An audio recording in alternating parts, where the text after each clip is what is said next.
박근혜 대통령은 오늘 오전에 수석비서관 회의를 주재했습니다. 이 자리에서 북한의 돌발 사태 가능성을 언급하면서 확고한 안보태세를 강조했습니다. 조금 전 2시부터 1시간 전부터 외교안보장관 회의도 주재를 하고 있는데 아직도 회의는 계속되고 있는 것 같습니다. 청와대 박기현 기자 나가 있습니다. 박 기자 나오십시오. 네, 청와대 춘추관입니다. 네, 외교안보장관 회의 좀 전해지는 소식이 있습니까? 네, 박근혜 대통령이 주재하는 외교안보 장관 회의가 1시간 전부터 시작돼 여전히 진행이 되고 있습니다.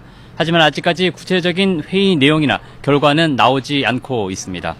다만 장성택 처형과 관련해 소집된 회의인 만큼 북한 내부의 상황과 앞으로의 동향에 대한 논의가 중점적으로 다뤄지고 있는 것으로 보입니다. 또 북한의 도발 가능성에 대비해 우리의 향후 전략과 대응책을 점검하고 국제사회와 공조 방안도 논의되고 있는 것으로 알려졌습니다. 청와대는 장성택 처형 소식이 알려진 직후부터 김장수 국가안보실장을 중심으로 북한의 상황을 파악해왔고 박 대통령도 수시로 보고를 받아왔습니다.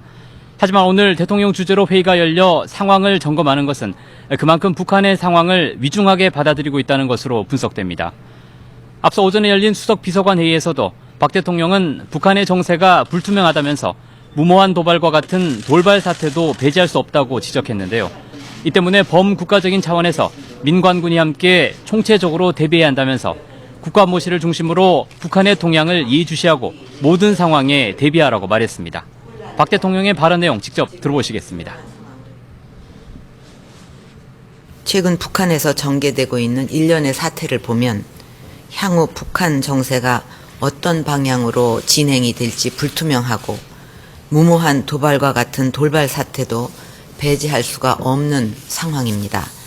이와 같은 현 상황의 엄중함과 예측 불가능성을 감안할 때 범국가적인 차원에서 민, 관, 군이 함께 총체적으로 대비해 나가야 할 것입니다.